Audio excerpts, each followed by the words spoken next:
थंडीचे दिवस सुरू झाले की सगळ्यांच्या घरी खारीक खोबऱ्याचे लाडू तयार करण्याची चाहूल सुरू होते। पण या सगळ्यात खारीक पावडर करणं मात्र खूप अवघड प्रश्न असतो।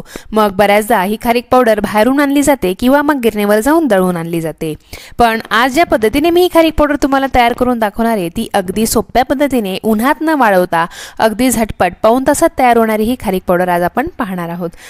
या खारकेच्या पावडरपासून आपण अनेक पदार्थ थंडीच्या दिवसात करून खाऊ शकतो। या खारकेच्या पावडरपासून आपण खीर तयार करू शकतो, ही खारीक पावडर घालून दूध तयार करू शकतो, बर्फी तयार करू शकतो, वेगवेगळ्या प्रकारचे लाडू तयार करू शकतो।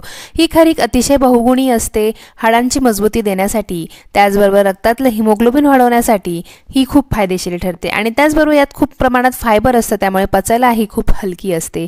डायबेटिक पेशंट सुद्धा ही खारीक सहज खाऊ शकतो कारण यात नैसर्गिक साखर असते आणि ही पचायला हलकी असते। आता ही खारीक पावडर करण्यासाठी या ठिकाणी मी अर्धा किलो काळी खारीक घेतलेली आहे। या खारक्याऐवजी तुम्ही या ठिकाणी पिवळ्या रंगाची किंवा साखरी खारीकही घेऊ शकतात। मार्केटमधून आणली की ही खारीक थोडीशी नरम असते कारण यामध्ये पाण्याचं प्रमाण असतं, थोडी मॉइश्चर यामध्ये असतं, त्यामुळे ही खूप सॉफ्ट अशी असते। खारीक घेताना थोडी मोठ्या आकाराची खारीक या ठिकाणी घ्यायची आहे आणि चांगला गाभा असलेली खारीकची निवड करायची आहे। थोडी चांगल्या क्वालिटीची खारीक जर घेतली तर पावडर पण जास्त प्रमाणात तयार होते। आता या खारकेचे आपल्याला तुकडे करून घ्यायचे आहेत। आता जे खारकेचं देठ असतं ते मी ह्या सुरीच्या सहाय्याने असं सहज काढून घेते आहे। एकदम सोप्या पद्धतीने हे वरचं देठ आपल्याला काढता येतं आहे आणि ही खारीक खूप नरम असल्यामुळे हिला कापायलाही आपल्याला जास्त वेळ लागत नाही। हे पहा, दुसऱ्या खारकेचं ही देठ मी सहज सुरीने वेगळं करून घेतलेलं आहे। आता ही खारीक खूप जास्त नरम असल्यामुळे हिला आपण सुरीने छान असं कापून घेऊ शकतो। हे बघा, अगदी सहज सुरीने हिचे दोन तुकडे आपण करून घेतलेत आणि यातली जी बी आहे ती आपण वेगळी करून घेतो आहे। आता हे वेगळं करून झाल्यावरती आपण याचे अजून छोटे छोटे तुकडे करणार आहोत। ते छोटे तुकडे करण्यासाठी या ठिकाणी मी कात्रीचा वापर केलेला आहे। हे बघा, अगदी नरम असल्यामुळे सहज हिचे कात्रीने 3-4 तुकडे आपल्याला करता येत आहेत। हे बघा, याच पद्धतीने आपण या खारकेचे आता तुकडे करून घेणार आहोत। सुरी आणि कातर एवढंच या खारकेचे तुकडे करण्यासाठी पुरेसं आहे। आपण बऱ्याचदा सगळी खारीक पिशवीत घालून मुसळीने तिला फोडून काढतो आणि मग एकत्रित त्याचे तुकडे करतो। बऱ्याचदा अशा वेळेस खारीक एखाद्या वेळेस किडकी निघाली तर ती किडकी खारीक सगळ्या खारकेत मिक्स होते किंवा मग सगळे तुकड्यांमधनं खारकेची बी आणि खारकेचे देठ वेगळे करायचा वेळ खूप जातो। त्यापेक्षा ही जर पद्धत आपण वापरली तर सहज पटपट आपण हे खारकेचे देठ आणि तुकडे करून घेऊ शकतो। पूर्ण ही अर्धा किलो खारकेचे तुकडे करण्यासाठी मला फक्त 15 मिनिटाचा वेळ लागला आहे आणि जर कोणी सोबत असेल तर 10 मिनिटाच्या आत अर्धा किलो खारकेचे तुकडे करून होतात। हे बघा, ह्याच पद्धतीने मी सर्व अर्धा किलो खारकेचे तुकडे केलेत आणि त्याचं देठ आणि बी बाजूला करून घेतलेली आहे। आता हे तुकडे केलेले खारीक उन्हात न वाळवता डायरेक्ट आपण नरम असतानाच मिक्सरमध्ये बारीक करून घेणार आहोत। यासाठी मी मिक्सरचा सगळ्यात मोठा जार घेतलेला आहे आणि सगळी खारीक एका वेळेसच यामध्ये घालून घेते आहे। तुम्ही जर 3 ते 4 बॅचेसमध्ये छोट्या जारमध्ये हे बारीक करून घेतलं तरीही चालणार आहे। हे बघा, मस्त आपली छान भुसभुशीत अशी पावडर तयार झालेली आहे। थोडीशी ओलसर आहे कारण खारीक ओली असतानाच आपण हिला मिक्सरमधनं वाटून घेतलेला आहे।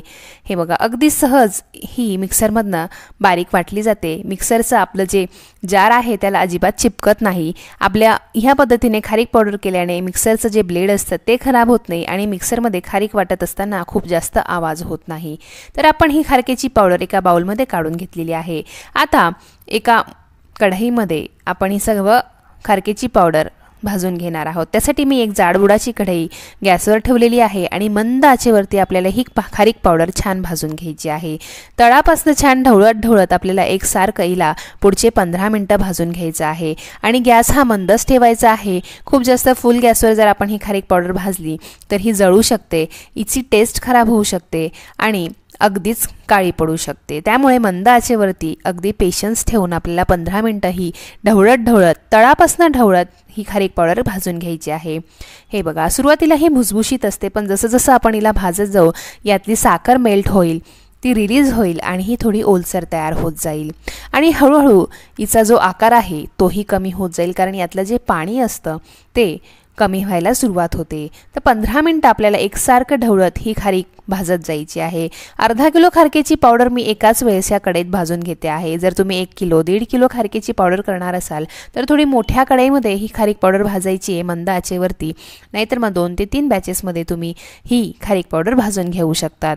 हे बघा, एकसारखं ह्या खारीक पावडरला मी एकसारखं चाळत चाळत छान भाजून घेते आहे।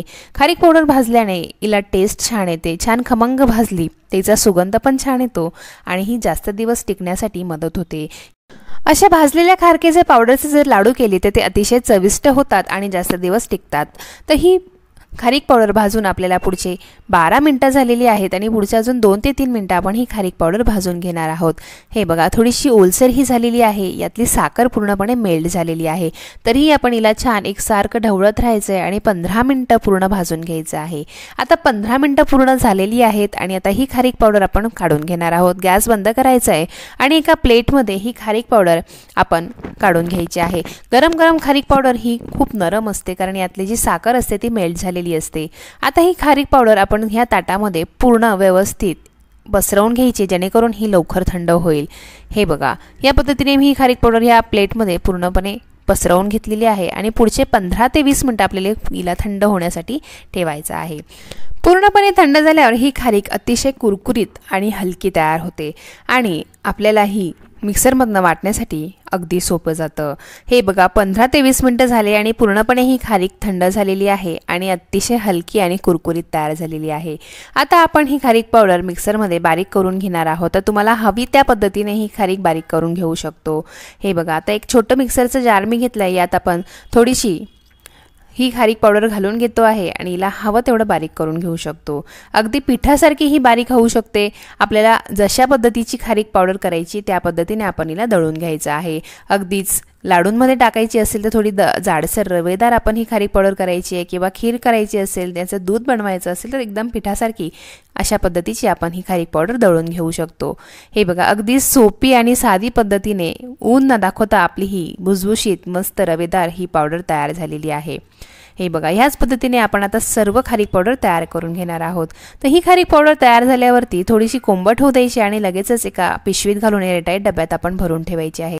ही खारीक पावडर मॉइश्चर शोषून घेते आणि जर असं हवा लागली तर ही कडक होऊ शकते, त्यामुळे आपण हिला लगेचच एका हवाबंद डब्यात स्टोअर करून ठेवायचं आहे। बाहेर जर हिला ठेवले तर 1 ते 1.5 महिना ही सहज टिकते आणि जर फ्रीजमध्ये ठेवलं तर 6 ते 7 महिने ही आरामात टिकते। आता ही खारीक पावडर आपली तयार करून झालेली आहे। आता हिचं वजन आपण करून घेऊया। तर अर्धा किलो खारकेची आपली वजनामध्ये 300 ते 330 ग्रॅमपर्यंत पावडर तयार होते। हे बघा 329 ग्रॅम आपली एवढी पावडर तयार झालेली आहे। जर तुम्ही व्यवस्थित खारकेची निवड केली तर आपली खारीक पावडर जास्त तयार होते। तुम्ही जर बारीक आकाराची छोटी खारीक निवडली तर त्याची खारीक पावडर कमी तयार होईल कारण की त्यामध्ये बीचं प्रमाण जास्त असतं आणि जर मोठ्या आकाराची खारीक तुम्ही जर विकत आणली तर त्यामध्ये गाभा जास्त असतो आणि बीचं प्रमाण कमी असतं, त्यामुळे पावडर ही जास्त तयार होते। त्यामुळे खारीकची क्वालिटी आणि खारीक आणताना काळजी घ्यायची आहे। थोडीशी महाग असली तरी थोडी मोठ्या आकाराची खारीक जर आणली तर पावडर आपली जास्त तयार होते। तर ह्या खारीक पावडरची रेसिपी तुम्हाला कशी वाटली मला नक्की कमेंट करून सांगा। व्हिडिओ आवडला असेल तर माझ्या व्हिडिओला लाईक करा, जास्तीत जास्त लोकांना हा व्हिडिओ शेअर करा आणि माझ्या चॅनलला सबस्क्राईब करायला अजिबातच विसरू नका। चला तर मग पुन्हा भेटूया अशाच एका नवीन रेसिपीसोबत, एका नवीन ट्रिकसोबत, एका नवीन टिप्ससोबत। तोपर्यंत नमस्कार, बाय बाय।